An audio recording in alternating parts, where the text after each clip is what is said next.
project Honda XR150 to Supermoto tires.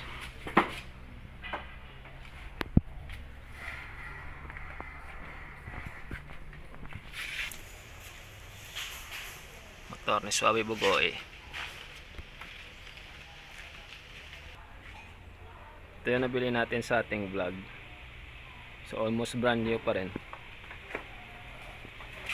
Yan. Set up na. Pero yung Supermoto tires in order sa from Cebu, right? You wanna have a shout out to the guy? You still remember his name or the name of his shop?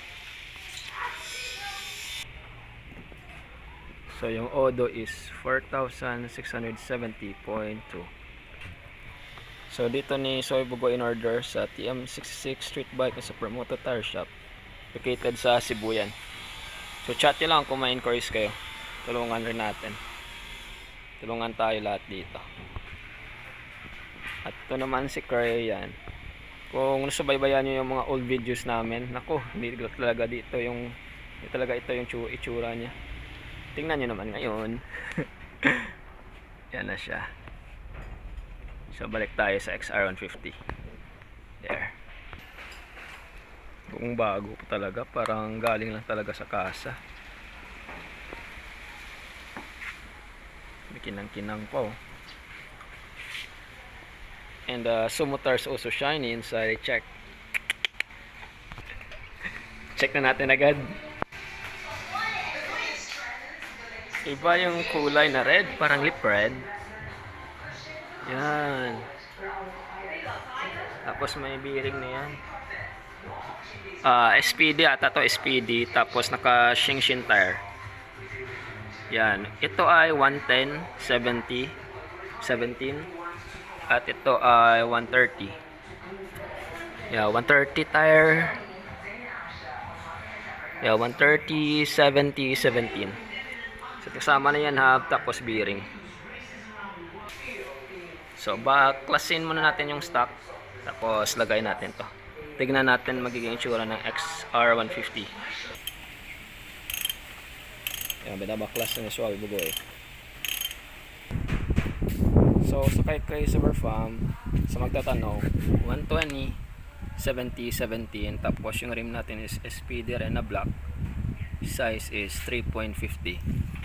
Sa rear, yung tires natin is 180, 55, 17. Tapos yung rim is SPD. Yan. 4.25. Sprocket, combi natin dito iba na. Hindi na ito 520. Bali 428 na kasi Supermoto. Pinipili natin mas magaan. So 48. Tapos yung dyan sprocket is 14. Yan. Yan si Cray. Check nyo lang yung mga old videos. Nandun yung mga progress natin sa build nito. Ay, ito pa pala isa. Si Cray. Yan. Ito wala tong electric start, kickstart talaga to. Yan. So same size lang yan ng rim, katulad ni Cray. Ito talaga kasi yung first Supermoto natin, si Cray. So sa tires, pinagkaiba lang sa likod is 160. Yan. Ginagamit ko ngayon is si Cray muna. Kaka-build lang eh. So ito na yung Sumo tires. Kasi ito stock 19, yan 17. Ganda. I think the color bro is lip red.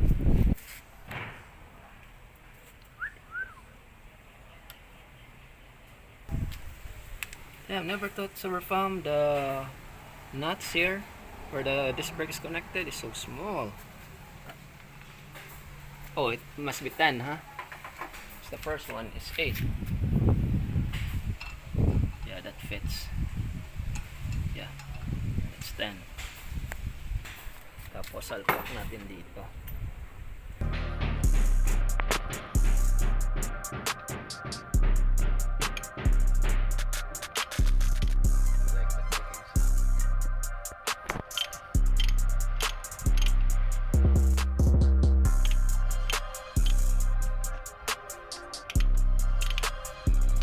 But with the seat Surfam, I'll give the XR150 100. Sobrang comfy ito. Sa comfort, nothing to compare with this bike.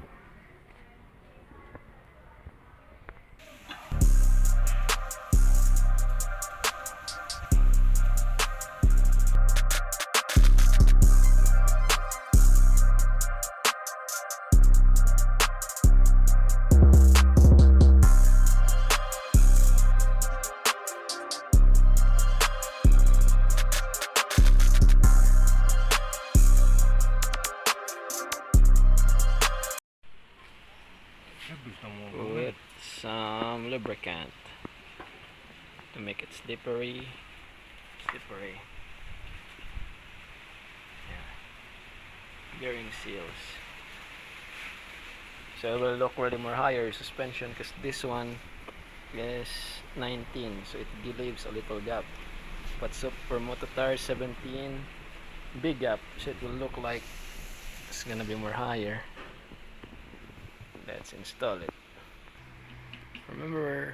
Remember we just talked about this, bro. About having you an XR. No, it's already here. Yeah, now it's here, bro. An XR with Sumo tires. I told myself that I'm gonna get that bike. When I saw it, I said, "Oh, that's my bike." Yeah, just like the last time when you saw Crow. Yeah, that's my bike, and here it is. And you said gonna put Sumo tires and a box here. Then it's gonna happen. Whatever you set your mind, Surfam, focus on it, then you will get it. And up to you to find out. It's already there in front of you. Time to install, Surfam. Damn, bro, I don't wanna look at your bike. It looks so guapo. Shit, it's not there yet. Damn. That's why every time I saw a XR with Sumo tires, that's why it looks high, because of the 17. Damn. Suspension, see the gap? It's bigger gap, so it will look higher compared to the stock that is 19. Damn. Looks so good.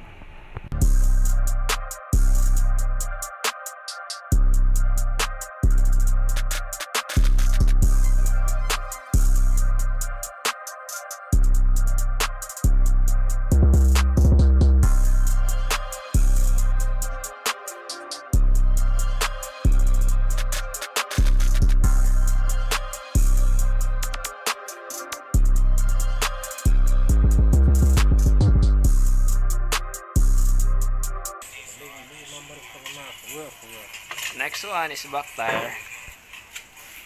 Back tire stress with Bugoy.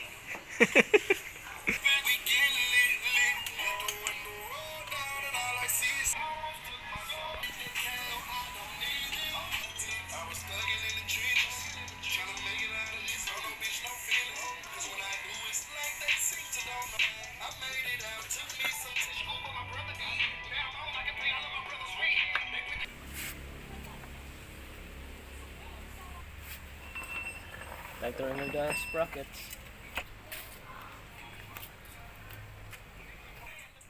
What the hell? Feel that crack. That's a nice sound. Feel that crack. Last crack. Make sure it's really inside to avoid loose thread. Crack it. See how quick that ice melts because it's so hot in here. Sprocket time.